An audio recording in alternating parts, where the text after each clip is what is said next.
Hello and welcome to your channel as the like it. Indian history की series में आज हम देखेंगे क्या है Pitt's India Act of 1784। Pitt's India Act 1784 को ईस्ट इंडिया कंपनी एक्ट 1784 के नाम से भी जाना जाता है। इस एक्ट को ब्रिटिश पार्लियामेंट ने इसलिए पास किया था ताकि वो रेक्टिफाई कर सके defects of the regulating act of 1773। Regulating act of 1773 क्या था और इसके क्या डिफेक्ट्स थे, इस पर हमने ऑलरेडी डिटेल्ड वीडियोस बना रखी हैं। अगर वो आपने अभी तक नहीं देखी है तो इट इज़ रिक्वेस्टेड कि आप उसको एक बार देख लें ताकि ये टॉपिक कंटिन्यूटी में आपको और अच्छी तरह समझ में आ पाए। पिट्स इंडिया एक्ट ऑफ 1784 की वजह से एक डुअल कंट्रोल या जॉइंट गवर्नमेंट इंडिया में इस्टेब्लिश की गई और इस जॉइंट गवर्नमेंट के पार्ट थे east India company and the British crown. पिट्स India Act ने पहली बार ईस्ट इंडिया कंपनी के पॉलिटिकल फंक्शंस को अलग कर दिया था from the commercial activities of the company. यहाँ पे एक इंटरेस्टिंग फैक्ट और जान लें कि पिट्स एक्ट का नाम विलियम पिट जो ब्रिटेन के प्राइम मिनिस्टर थे उनके नाम पर पड़ा है। पिट 24 की एज में प्राइम मिनिस्टर बन गए थे और वो ब्रिटेन के यंगेस्ट प्राइम मिनिस्टर के नाम से भी जाने जाते हैं। आइए अब जानते हैं पिट्स इंडिया एक्ट के क्या मेन प्रोविजंस थे। सबसे पहले हम जानेंगे कि कंपनी को जो मोनोपोली इन ट्रेड दी गई थी इन 1600 वो क्या अभी भी मेंटेन की गई थी या उसमें कोई चेंज किए गए थे। पिट्स इंडिया एक्ट 1784 ने कंपनी की मोनोपोली में कोई चेंज नहीं किया था। कहने का मतलब ये है कि कंपनी के पास इंडिया में ट्रेड करने की मोनोपोली अभी भी मेंटेन की गई थी। आइए अब जानते हैं पिट्स इंडिया एक्ट ने कंपनी के कंट्रोल में क्या चेंजेस किए थे।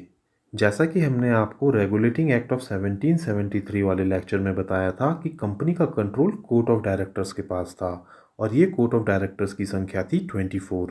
पिट्स इंडिया एक्ट ने कंपनी के फंक्शंस को पॉलिटिकल और कमर्शियल ब्रांचेस में बांट दिया और ईस्ट इंडिया कंपनी की कमर्शियल एक्टिविटीज़ का चार्ज दिया गया कोर्ट ऑफ डायरेक्टर्स को। वहीं कंपनी के पॉलिटिकल, सिविल और मिलिट्री एक्टिविटीज़ के लिए एक बोर्ड ऑफ कंट्रोल सेटअप किया गया। इस बोर्ड ऑफ कंट्रोल में 6 मेंबर्स थे। सेक्रेटरी ऑफ स्टेट जो कि एक कैबिनेट मिनिस्टर होते थे ब्रिटिश पार्लियामेंट में, और इन्हें बोर्ड ऑफ कंट्रोल का प्रेसिडेंट भी बनाया गया था। 4 प्राइवी काउंसलर्स और 1 चांसलर ऑफ एक्सचेकर, और ये सभी 6 members of the board of control nominate किए जाते थे बाय द किंग। इस बोर्ड ऑफ कंट्रोल को एम्पावर किया गया कि वो सिविल, मिलिट्री या रेवेन्यू को कंट्रोल कर सके। बोर्ड ऑफ कंट्रोल के पास full access of the company records दी गई और इसी बोर्ड ऑफ कंट्रोल को पावर दी गई कि वो इंडिया में गवर्नर्स को भेज सके और उनकी अथॉरिटी को ऑल्टर भी कर सके।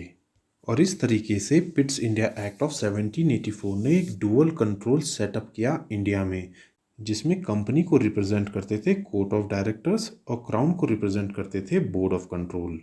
आइए अब जानते हैं कि पिट्स एक्ट ने इंडियन एडमिनिस्ट्रेशन में क्या चेंजेस किए थे।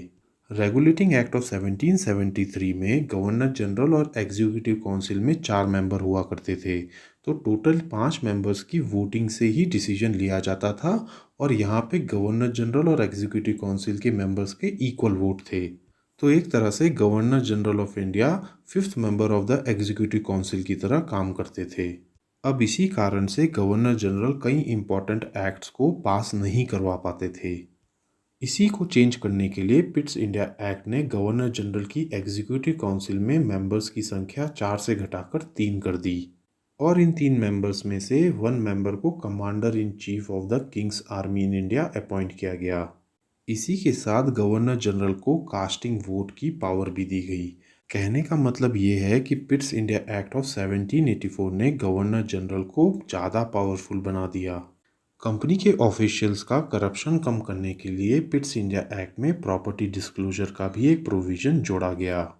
इस प्रोविज़न के हिसाब से सभी सिविल और military officers of the east India company को रिक्वायर्ड था कि वो 2 महीने के अंदर अपनी प्रॉपर्टी डिस्क्लोज करें और ये प्रॉपर्टी डिस्क्लोजर किया जाना था to the court of directors. आइए अब ब्रीफ में देखते हैं assessment of Pitt's India Act of 1784। Pitt's India Act ने रेगुलेटिंग एक्ट ऑफ 1773 के कई फ्लॉज को रिमूव किया था। पिट्स एक्ट की मेजर अचीवमेंट ये रही कि उसने गवर्नर जनरल काउंसिल में जो रिफॉर्म्स इंट्रोड्यूस किए वो बहुत इंपॉर्टेंट थे। पिट्स इंडिया एक्ट की मेजर ड्रॉबैक ये रही कि इसने रिस्पॉन्सिबिलिटी तो डिवाइड करी between board of control, court of directors and governor general in council, लेकिन इन तीनों बॉडीज़ के बीच में क्लियर डिमार्केशन ऑफ रोल्स ये नहीं कर पाया। तो दोस्तों, ये थी हमारी coverage regarding पिट्स India Act of 1784। अगर आपको ये लेक्चर पसंद आया हो तो हमारे चैनल को लाइक एंड सब्सक्राइब करें। Thank you.